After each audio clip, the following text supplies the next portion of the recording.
cargo planning software. He calls all the shots when it comes to loading the Atlanta's 8,000 containers, and must make sure that every piece of cargo is ready and waiting. A miscalculation could prove costly. The worst thing is the ship is sitting at the terminal, berthing at the terminal without any work. We lost a lot. Eric isn't the only one who has to get his planning right. Captain Llewellyn must get to the port on time. But before he gets there, the busy waterways are going to get even busier. It's time to call in the assistance of a local expert, the pilot. Every harbor has its own secrets.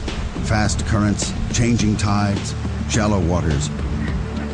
In a tricky maneuver, the Atlanta is about to pick up the man who knows these waters like the back of his hand. Zamil Nair has been a pilot in Singapore port for over 20 years. Well, we trust him, but you've got to watch what he's doing. So it's until you're actually tied up, you can't relax.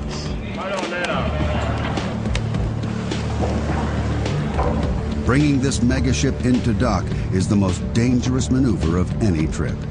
Dead slow at the moment. The chain of command is strict and involves as many as 12 key individuals. Thank you, brother. Basically, I'm working closely with the captain, ship's captain, and he's using my expertise in ship handling and local knowledge to get the ship alongside. 314, steady, sir. Thank you.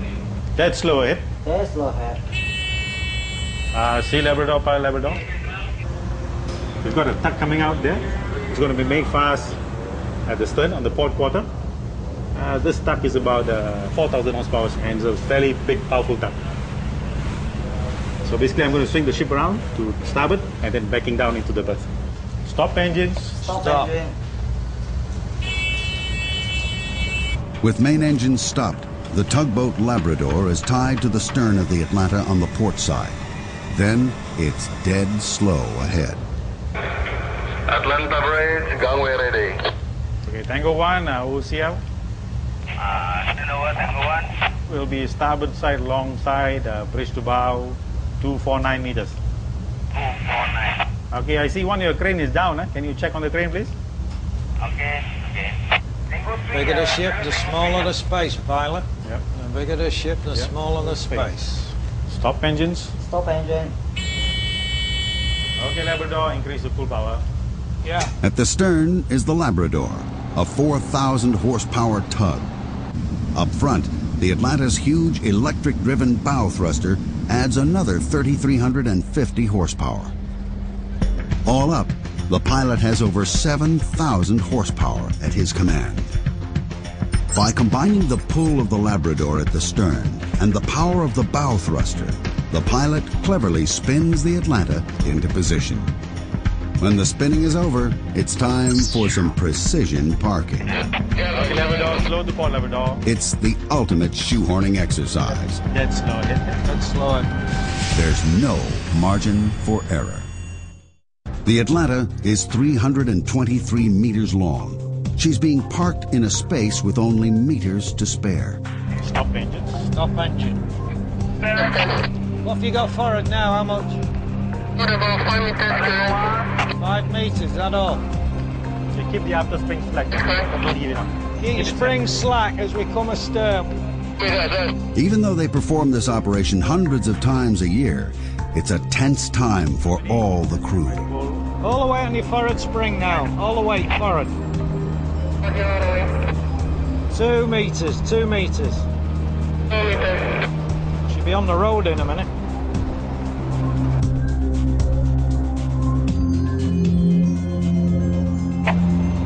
Position. In position, hold her there now, hold her on your spring.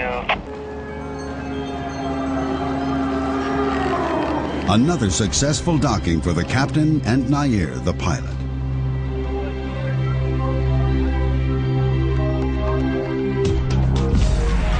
And the moment the Atlanta docks, things swing into action as the trucks line up for loading and unloading.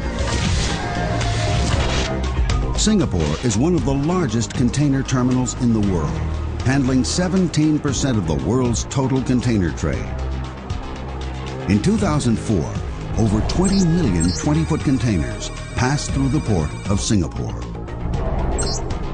For every single ship, every minute in port counts.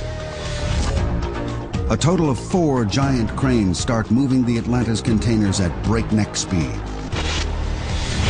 The pressure is on.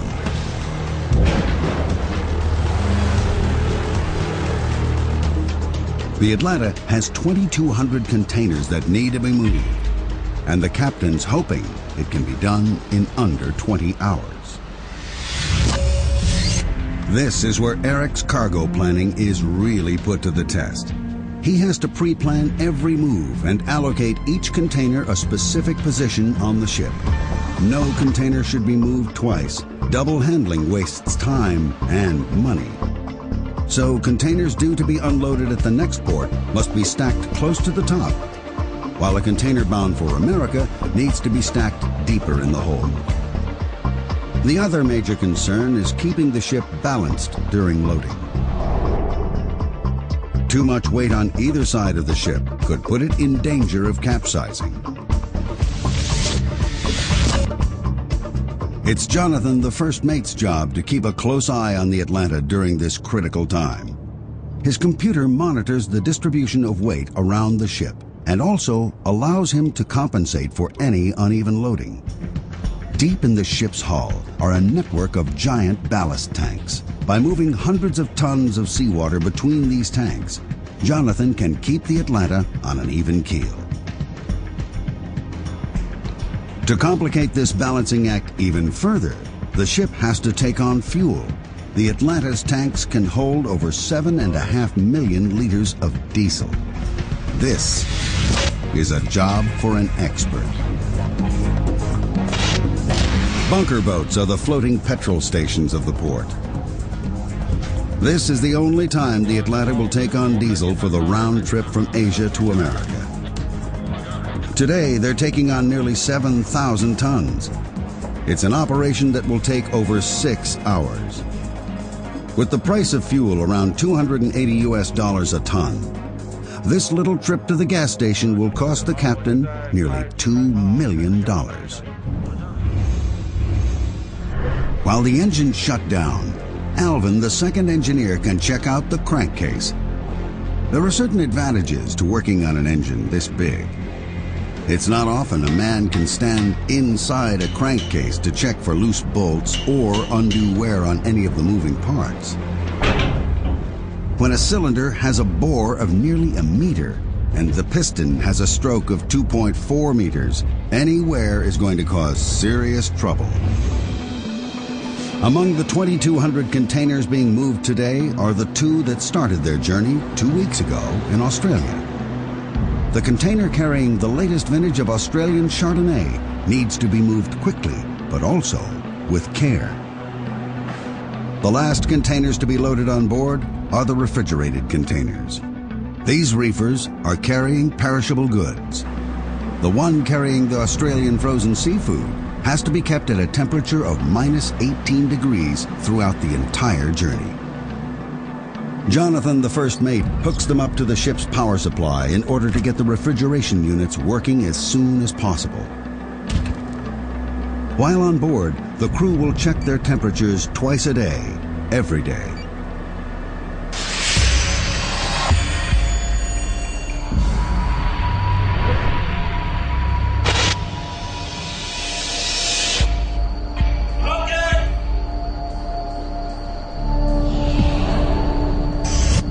Below decks, the crew go on a manhunt.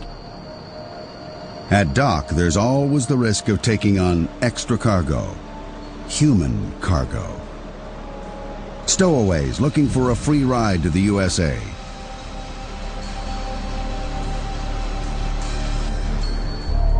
Stowaways have been known to climb mooring ropes at night and are sometimes even hiding inside the containers. If they get on board, they pose a real security threat.